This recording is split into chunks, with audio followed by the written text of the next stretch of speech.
Morning. So today we're going to start looking at something a bit more technical, which gives the life and soul to any Xud or TDI engine, that being the Bosch VE fuel pump.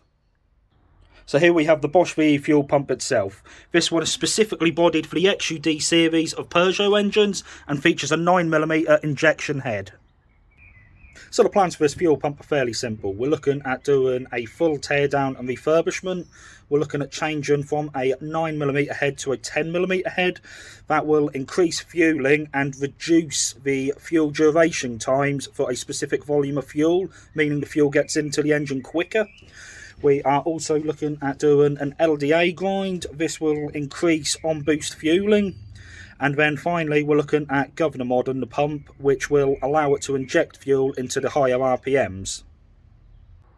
So the first step is to remove the actual pump head itself. Now this is held in place by 4 cap head bolts. You've got access to one just there.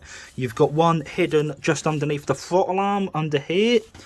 You've got access to this one here, and then you've got the other one just hidden back here behind the throttle stop screw. Starting with the throttle arm, just scribe a line. So you can see here I've scribed a line which is in line with this section of the actual spindle. What that will do is that will give me a reference point later to set the throttle arm back to, because under here this throttle arm is splined to the shaft. Okay, so throttle arm bolt now removed. We're going to proceed to remove the actual arm itself. So we'll just gently pull that off. And as you can see, the spring straight away is wanting to fight you. So there you are, that's spanned around nearly a whole turn. Now, if you look clearly just there, you can see the splines on the shaft I was actually talking about, for the reason you need to put a witness mark on the arm itself. So we're just going to proceed to take the rest of this off. There we go. And now, as you can see, you've got full access to that cap head there. Okay, so next we're going to want to remove this throttle dampener, which isn't actually needed. So 2 T30s just around the side here removes this whole arm. As you can see, I've already loosened them prior to filming this. Now, this isn't actually required to go back on later, and it's quite a preferable mod to be removed so the throttle snaps closed quicker. Next, we're removing the throttle stop screw, which is just this screw here. So make a mental note, that's 7mm off the end for later on. And then we just simply unwind that. Right, so the cap heads are now undone on the head itself, and we're now getting ready to remove it. So as we're pulling the head off, we want to just push the throttle arm shaft down and through into the body of the pump. Now, this is because of the Gov'ner hidden underneath. But as you can see, even now it's putting up a little bit of a fight.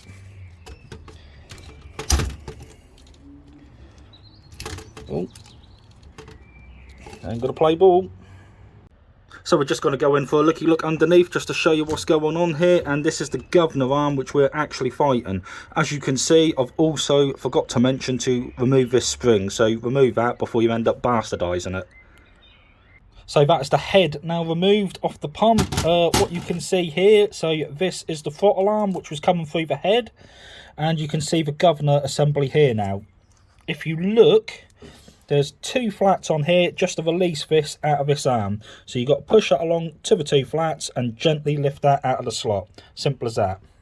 Okay, so just showing a prime example of what happens if you tug on the arm too much. As you can see there, I have a clean break on the Gov'ner assembly. So hopefully this was caused by me and the bit is still in the bottom of here somewhere. If not, that may have been done in the past, and we might find damage further inside the pump where that's gone inside and been chewed up.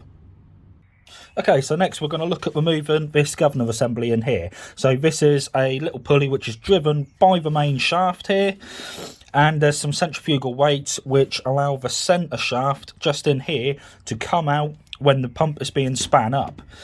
Now, I'm not too sure if this centre spigot in here has to be reset to exactly the same place, so I have just put a witness marker on there, and I'm now going to proceed to remove it. So to remove it, you've just got a 14mm lock and bolt there.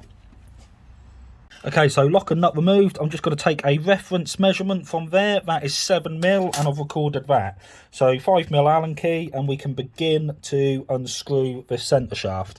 Now take note, on the cog side of the pulley there, we have a large washer hidden in there, and what you can't quite see on this video is we also have an oblong flat washer hidden just in here as well. So we're going to have to try and catch this assembly as we now remove it. There, so that is now undone. Hopefully you're not about to witness me cocking this up and dropping all the weights inside. So there's the shaft out. I'm just going to gently remove all this assembly. So there's all the flyweights and the centre shaft, and then the large and oblong washer I was talking about, just there. So just take note, oblong washer first into the pump, large washer sits in front of it. So they go back in like that. So next we're just going to remove the Gov'ner levers. So these are held in by 2 Bosch security bolts. Now you can grind a 13mm socket down for these, as I've heard on some of the forums, or you can just go on eBay and for 18 quid you can get the full Bosch security set. So once these bolts are undone, the actual Gov'ner arms just literally lift out. Right, so live and learn from my mistakes. I've now removed the Gov'ner levers out of there, but what I didn't anticipate was the 2 springs just behind the actual pump head, which apply pressure to these levers. Now, I've dropped one of the springs actually down inside the pump. At this moment in time, it's not an issue as it's getting fully stripped, but in the future, before you release the levers out of here, you may have to take this head off first. So what I'm now proceeding to do is to remove this plate off. So as you can see there's 2 Allen keys left retaining it. There was 1 T30 Torx in here, and there's 1 T30 Torx just up here, and then we're going to fully remove this plate off. So the plate's now off, and as you can see the head has actually started trying to lift itself off under the spring tension inside. So we've just got to be a little bit careful there. As you can see, one of the rollers has slipped out, but we'll remove them and gently pull the head out. That's the bolts now undone on the injection head, so we're gently going to pull it. And there we go, there's the spring what dropped out. Oh, we've got a little bit of rusty shiite in there. And as you can see, all the little rollers have dropped out. So we're now about to start pulling the cam plate out and the rollers. Just a note, there's a little shim here which has just come out of the end of the injection head. So we will return that and keep that together. And now we'll begin removing this. So as you can see, there's a spring what should be in the centre there, and all of the rollers have dropped out, of course. So just a quick inspection of the cam plate. There's no scoring or anything there. Each of these rollers, everything needs to be free and loose. If you have a look at them, you can see there's a little washer there. There is an actual conical edge to it. Don't know if I can focus in there. And that conical edge needs to face outwards when these are reassembled. So let's just quickly pull one apart. And if it focuses, you can just about see that conical edge. And then just inspect the drive spider, make sure it's not cracked or anything like that. So now we're going to proceed to take the rest of the vane pump out in the back there. Up next, I'm now going to remove this little clip here, which is retaining a locking pin that's holding this roller cradle in. So I'm just going to go away, quickly flick that off. So clip now out. We can now get to the retaining pin in the back here. I don't know if you can just see it. Just going to grab that with a pair of needle nose pliers and pull that out. Now that's out, this pin should lift up and through the body. Oh, there we go. And then hopefully freeing the rest of this assembly off. So I'm just going to go away and pull the rest of that assembly out.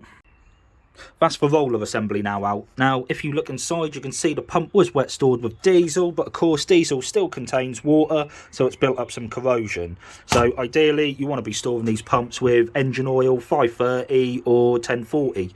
So up next we're now going to start pushing the main shaft and taking out this main drive ring.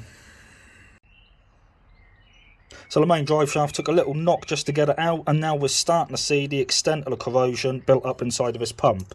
So just pushing on the frost washer there to try and get this out. And note there's also a key which sits on the inside of the vane pump in there. So Later on when we reassemble this hole has to remain at the top, so the next stage is to take the front off this vane pump and get access to it. So there we have the vane pump itself fully removed. So if we look at the vanes, they should be free moving like this. So we've got 2 free moving, 3 free moving, and number 4 is actually seized in place. No surprise with the amount of corrosion built up on the back there, but this is exactly why, rather than just replacing the heads, you need to strip down these pumps fully these days and inspect them. Moving on from the vane pump, we're going to go back to the main drive shaft. So if we remove the thrust washer here, you can see the 2 cush drives which are on the main drive sprocket. So a lot of repair kits come with these brand new bushings, and it is important you change them. Right, so to finish this segment off, there's just 1 cylinder left to remove, which is hidden in the bottom there. I believe this is to do with cold start mechanism, though I'm not 100% sure, to be honest. But to remove it, we've got 2 Torx just in there, and then obviously this pipe up here.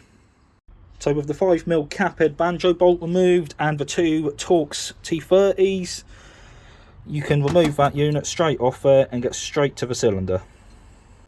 Flipping the pump over, there's just 2 T30s retaining another cap, and then you can push the cylinder clean through from this side.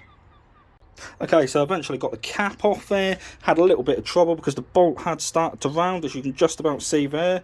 Used one of these 19-pound impact drivers, which obviously you just put it into the headler bolt, hit it with a hammer, and it turns itself round. So yeah, that's now out. We can now push this cylinder out. This one isn't seized in, luckily, so we'll fish that out. And there you go, that is the pump now fully disassembled, ready for cleaning and reassembling tomorrow. But cheers for watching, guys. Catch you later.